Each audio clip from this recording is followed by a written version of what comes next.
I'd like to announce that everyone is here, but Brandon is going to be a little late, all right? So he'll sneak in on us. All right, I'd like to remind council at this work session that staff will be pausing intermittently to answer any questions. Number one item is to update the judicial branch activity for the Goodyear Municipal Court for FY19, to recap the FY18 and future court initiatives. Looking forward to that. And the Honorable Ira Galindo will present. Good evening, Madam Mayor and esteemed members of council. It is my genuine pleasure. Be sure you put in the microphone because you have a mayor that doesn't hear that well. That's good. Thank Are we you. good here? All the way in. All the way in like this?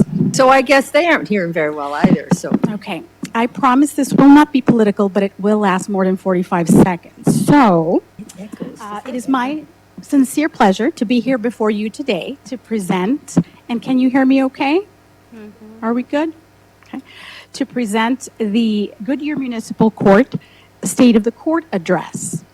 And I would very much like to provide a brief synopsis, as Madam Mayor mentioned, before I began. My predecessor, Judge Simonson, did retire in October of 2019. However, no fiscal year 18-19 presentation was provided to you. So I will begin this presentation with a brief recap. Full executive summaries for each fiscal year have been provided to Mayor and Council through the submission process in Legistar. At the end of this presentation, please feel free to ask any questions about information contained in either of these summaries.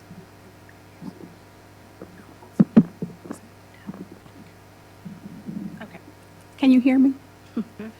Okay.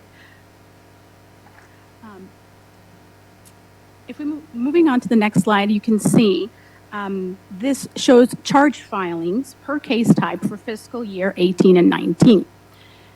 New legislation, particularly the decriminalization of driving on a suspended license for failure to appear in court or failure to pay, and corrective lens violations became effective the 1st of January of 2019.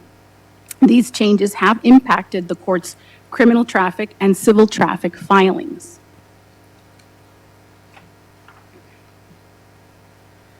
Some community outreach and partnerships for the time that Judge Simonson was still here. The e-citation project was fully implemented, and this was done through court funding used to support the project. The head prosecutor from the city prosecutor's office, Mr. Mike Periscandolan, Ms. Whalen, our court administrator, and Judge Simonson also participated in a mock trial here at the local library. And finally, Judge Simonson also read at a local elementary school.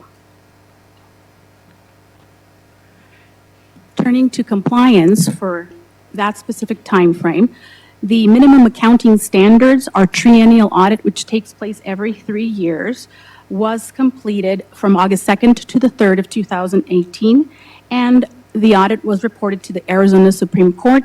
The City of Goodyear Municipal Court was compliant. Our next triennial audit will be performed in August 2021. The court has not been contacted for another operational review to continue because of our continued compliance. However, since the last operational review did take place in 2012, I've actually reached out to the AOC to request that one be scheduled. I was informed, though, that because they schedule out for a full year, they cannot complete that for 2020, but I did ask if we can be made one of the first ones for 2021. I find this audit very valuable because it consists of not only our financials, which the triennial audit covers, but also case processing and management. So it's a very comprehensive look at the entire court's operations. And it's good because it highlights our strengths and possibly deficiencies and where we can make things better. Additionally, through the CIP-approved funding, the court completed a court security study in fiscal year 2019, which identified areas of improvement within the facility we sit in today in order to meet our court security standards. The court is currently in the pre-construction phase of implementing those improvements and will present to you this information after we conclude our study session at today's regular council meeting. Before I move on to sharing what we have accomplished thus far and where I would like to take this court, do we have any questions pertaining to fiscal year 18 or 19? Any questions, counsel? Yes, Wally? Judge, did you just say that end of the year report has been sent to us through Legistar or something like that? Did I? The 2 executive summaries have been sent to you. Did you receive those? Probably, but my computer was in CPR for a while, and maybe I missed it. We can go ahead and we can print Do you something out. resend it to me, please? Thank you. Absolutely.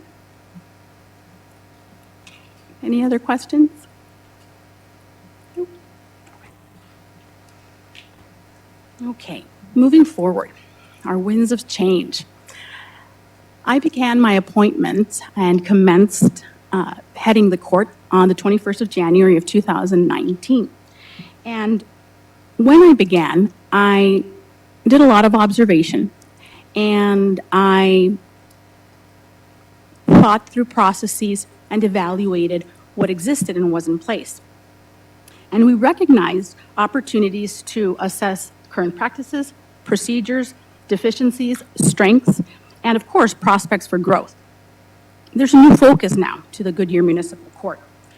Our new focus is to work tirelessly to become a premier court, or what we also know as a high-performing court.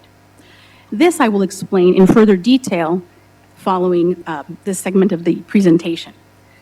We now have new attention and direction. After observing and evaluating the existing court processes, needs were identified and immediate improvements were implemented. And I'll give you some examples of those. We used to have what we refer to as a cattle call. That's where many people, sometimes 40 plus or sometimes even 50, were calendared for one setting to have their civil arraignments conducted before the judge. And these were sessions that were overcrowded and took up a great deal of time and effort to get through. Civil traffic hearings were scheduled twice a month for one either AM or PM session. And order to show cause hearings, which are the hearings that we schedule to determine and monitor a defendant's compliance with their court obligations, had no true designated place where the court would address them. So one of the first things that we began to implement was to make this more efficient, more user-friendly. And we didn't want people waiting for hours on end to resolve their cases. So we restructured our court dockets, and we expanded to a full week. Now civil traffic hearings are heard every Monday morning, every single week, and we pepper them in if there's availability throughout the week. So we're not necessarily fixated on just one session per week. But when we have windows, we go ahead and make sure that we fill those up with hearings. Also, orders to show cause hearings are every single afternoon, every single Monday. Those are for sure. And then we make very sure that should a jury trial or a bench trial not go, we make sure to accommodate as many as we can so we can have more people be seen by the judge and have their cases reviewed. Civil traffic arrangements, and this is where the cattle call was eliminated, are now handled at the front customer window. And we have court clerks from our customer service division that are actually servicing it, and they service it from Monday through Friday. Now, these few improvements have, to our caseload, have created a more manageable traffic flow to our court customers, given especially the small waiting area that we have here in the lobby, and a constant movement of customers in and out of the court from Monday through Friday. Adding dockets that take up the entire week also aligns our court with the Arizona Supreme Court's Fair Justice Task Force, and their focus is to ensure that we give defendants more opportunity to become compliant with their obligations before the court takes corrective action. We are also engaging in what we call a soft cap. I'm sure most of you are familiar with that. It's the Compliance Assistance Program. City of Phoenix was one of the first municipal courts to institute. So we have begun to actually implement a soft version of it. Here, we allow defendants to enter into a payment contract for outstanding civil traffic and parking traffic fines. And they can do this without even having to see a judge.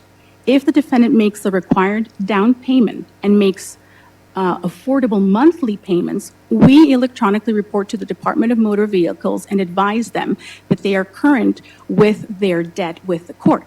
This then enables the defendant to go to MVD so that they can do whatever administrative requirement they have to, fulfill it there, and have their license suspended. And once more, they can drive again. Now, we haven't been able to do this permanently and take this on completely because we don't have a permanent staffing needs to accommodate, but we are very hopeful. We have some automation and technology that we have implemented as well. We now have new payment plans. We are now ordering monthly payment obligations. And with this, we accompany it with new automation. So we have enhanced our FAIR website to include online citation payments. And these payments are at no cost to the court, and they are available 24 hours a day. We send text message notifications. You missed a payment, your court's coming up. Call us because if you don't show up, we'll issue a warrant for your arrest. And in fact, we have a number of defendants come in and say, I swear, Judge, I didn't get the text. Could it be that you changed your phone number? Possibly. So it works. They're expecting it. And we see it in our lives every day. We get texts for our doctor, for our dentist, dry cleaner. So we're engaged in the same kind of service to our court users. We also have the Help Center public computer. This public computer allows users to access their motor vehicle records, public record searches, and so much more. Additionally, with the public computer, we now have AZ Point because we now have a new method of filing and submitting to the court orders of protection, and I'll explain that in a minute. We also have added a new court email, and this allows for increased access for the court users to quickly correspond with the court. If I were to hazard a guess, I would imagine about 70, maybe 75% of people are now using our email, texting us. And so we need to make absolutely sure that we provide that avenue for communication. And finally, thanks to all of you, we now have public Wi-Fi in this building, and that makes everyone happy, although they always are searching for some outlets to make sure that they have enough power. So we are using advances in technology. We are doing this to consistently monitor and track the compliance of every court user, and we are providing these services in a fast and convenient way. These are but some of the preliminary but key changes to the court procedures that will enhance our ability to deliver fair, efficient, and timely justice to everyone, every day. We also took a look at our organizational chart. Having completed this thorough assessment of the court's organization, it became clear that our structure needed some attention and tweaking. As the city of Goodyear explodes with opportunity, so does the Goodyear Municipal Court. Currently, we have two divisions. We have a customer service division, and we have a case processing division. These divisions are now directly overseen by two supervisors. One permanent supervisor who is Mr. Peter Sarsosa, and he heads up our customer service division. And also we have a temporary supervisor for case processing, Ms. Tracy Edwards. You may recall that we requested, and you very generously authorized this position, and the chief motivator was to address the court's records. Tracy was welcomed onto our team in December, late December of 2019. And she has quickly begun evaluating and determining an effective process to tackle this concern. These two supervisors directly report to Ms. Whalen, my right hand, my court administrator, and she in turn directly reports to me. This new court management team comprised of our two new supervisors, our court administrator, work closely together and on a daily basis to ensure accuracy in our work productivity for all of our team members, and excellent customer service every single day.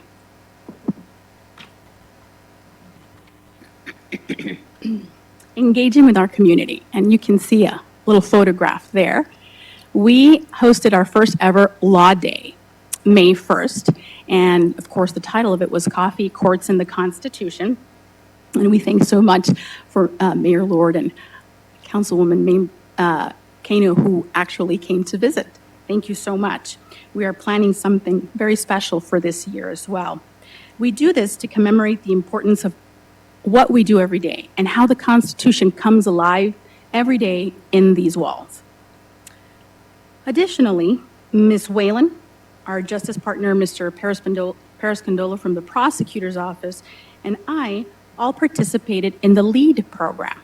We presented, we got very good marks. In fact, we're scheduled for the 10th to present again, and we're going to outdo ourselves this year because we want to continue being on the top of everyone's I want to go there and visit list. When I came on board and I participated in the GO program, I found it wonderful, very comprehensive, detailed in reference to every single department here in the city. But there was one glaring omission, the court. So immediately, I discussed this with Human Resources, and shortly, soon thereafter, we became part of it. And we have been actively participating through presentations and sometimes tours and some court observation time permitting.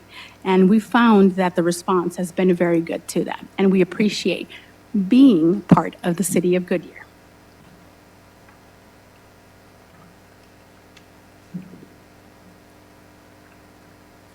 Looking ahead, becoming a high-performing or premier court. What is a premier or high-performing court, you may ask yourself? It is a court that focuses on administrative excellence, that we continually seek sustained operational improvement by using data-driven measures to conduct ongoing assessments of court practices. The high-performance framework is endorsed by the National Association of State Courts, a reputable organization, and it suggests a series of flexible steps that courts can take to integrate performance improvement into their ongoing operations.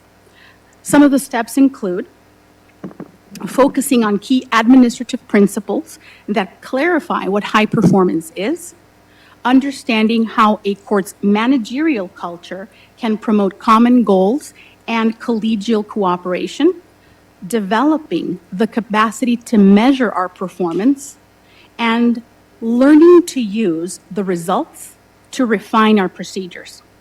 Taken together, these steps form a quality cycle, if you will, that courts can follow to enhance the administration of justice.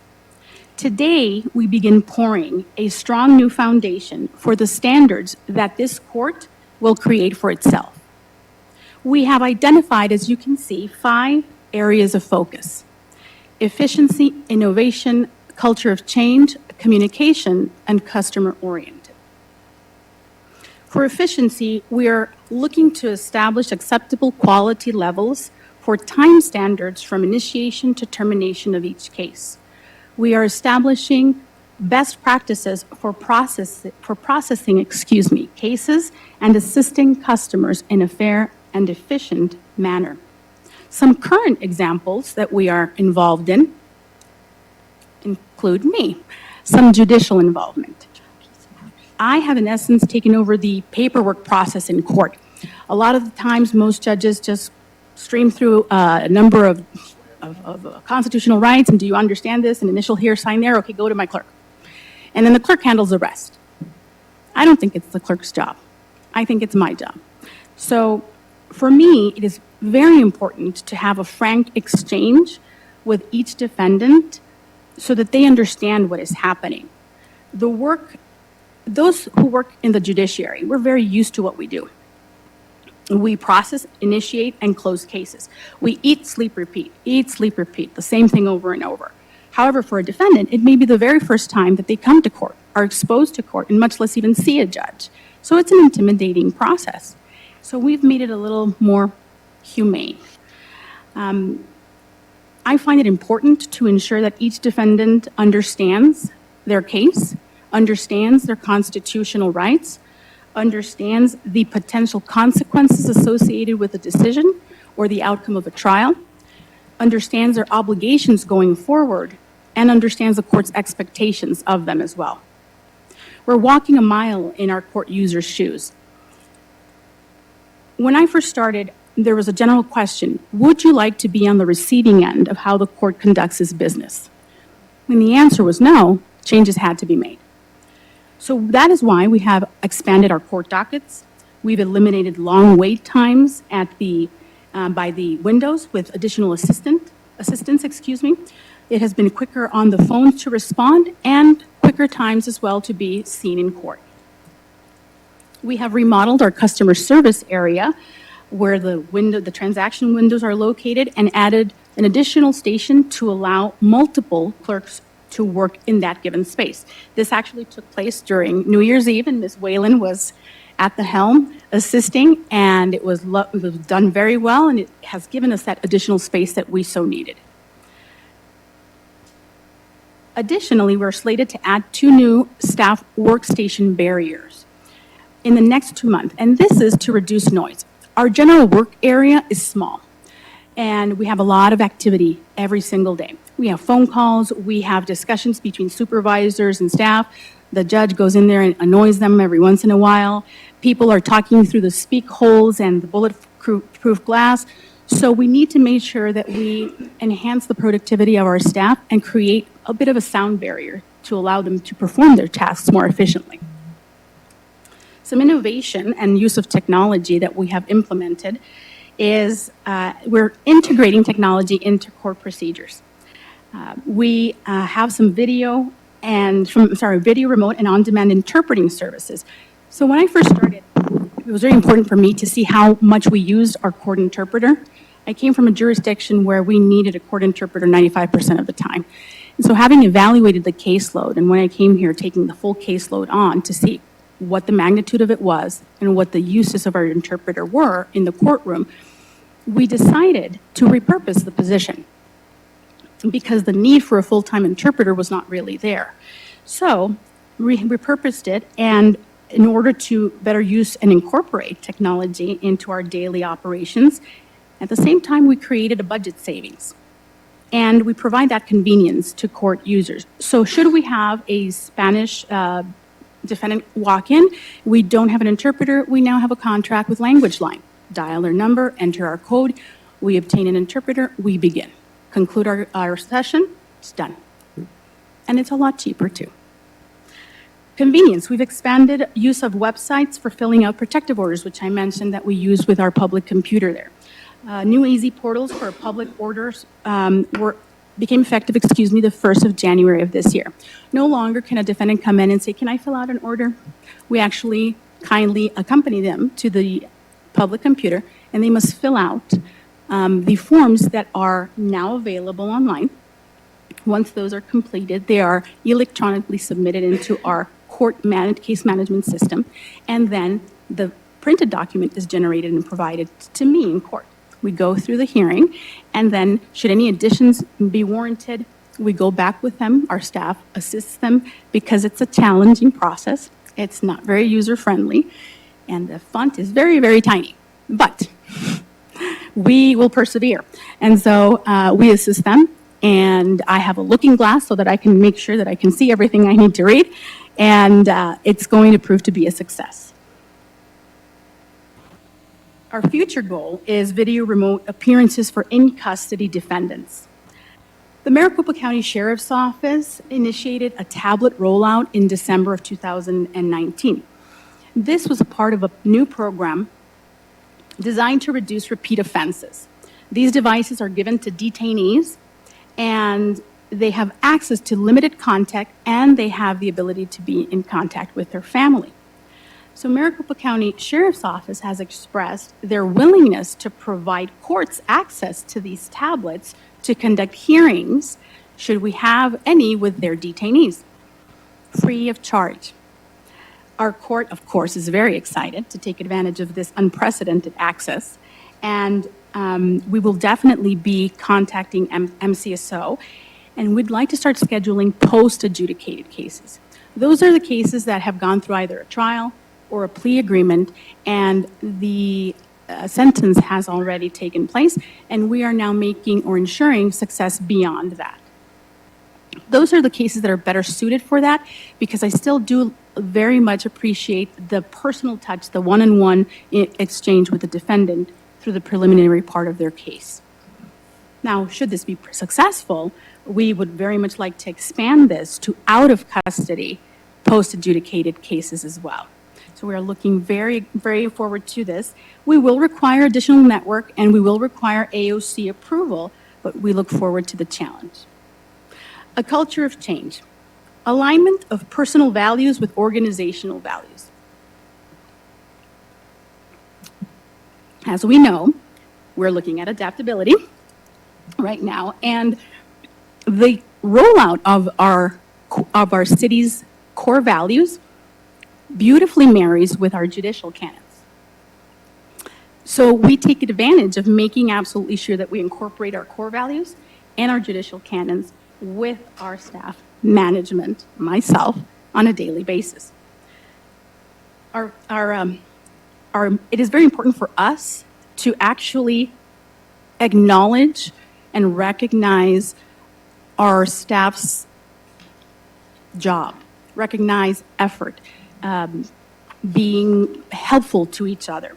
Before we even started with the muggings here, which by the way, everyone's gotten a mug here, we had a You're Honored program. We still have it in place. And this in large part was created by Ms. Whalen, where we shout out and say, hey, you did a great job. Customer called back and you did wonderful. Thank you for helping your coworker do X or Y. Thank you for being patient with a judge because she didn't understand the forms that we have in courtroom. So we always love to make sure that we prepare our staff. We like to prepare. Succession planning is very important to us.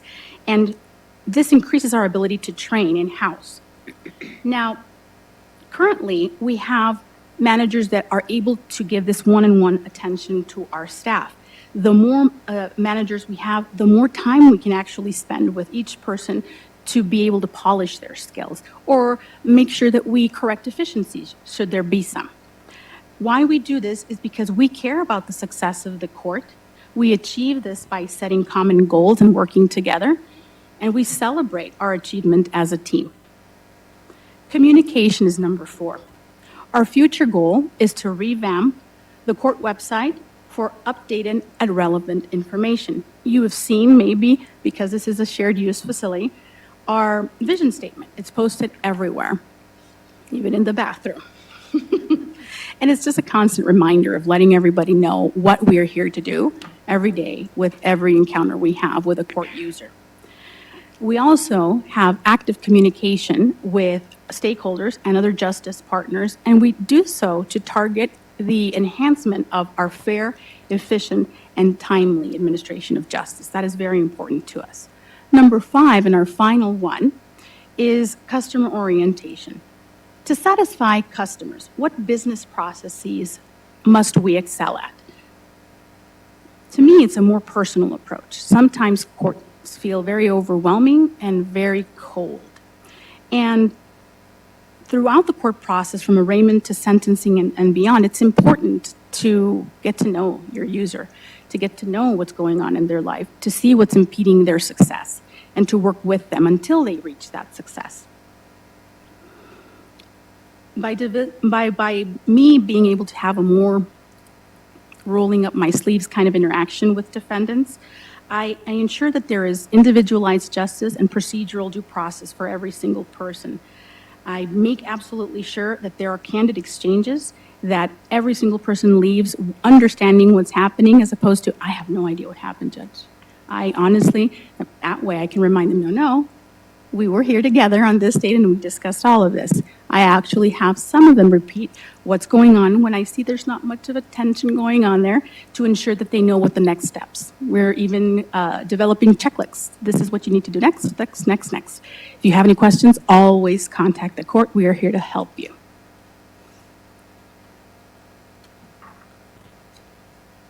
Finally, these are some photographs of our court. That's apparently me standing during my session. I think it's very important to stand because it's good for my health. And if we have a longer calendar, I need to ensure that everyone has my undivided attention. We have here, this was a celebration of a retirement of one of our employees, of course, the face of the building.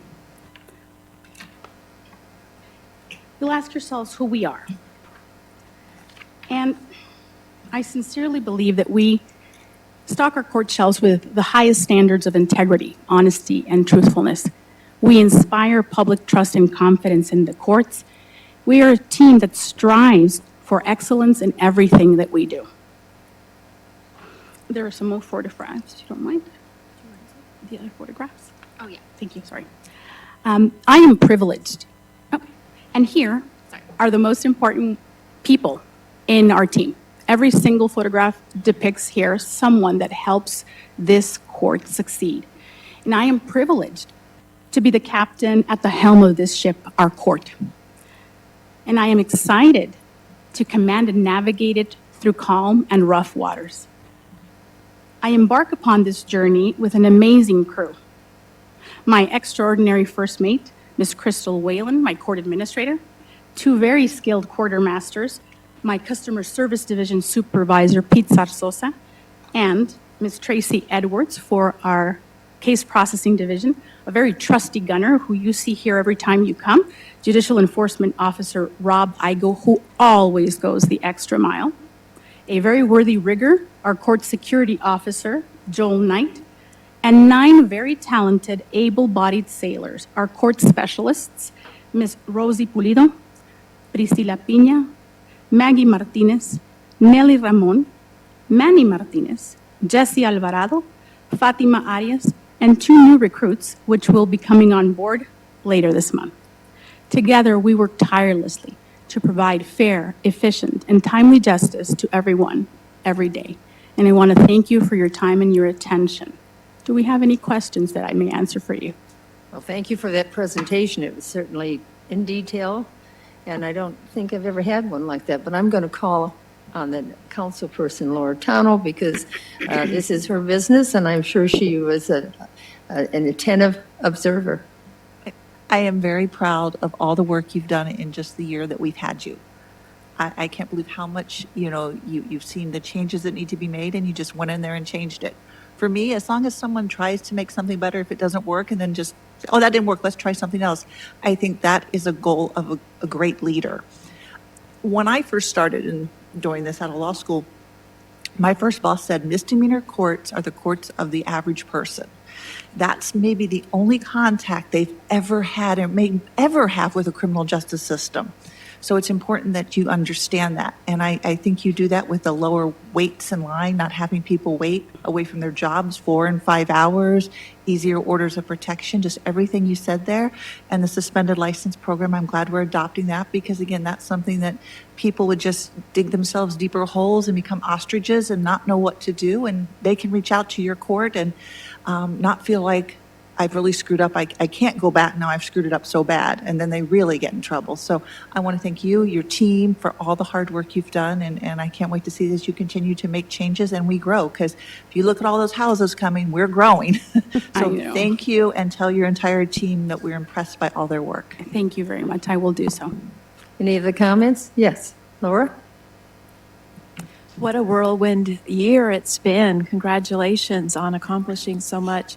I did attend the court before you arrived, and I attended the cattle call.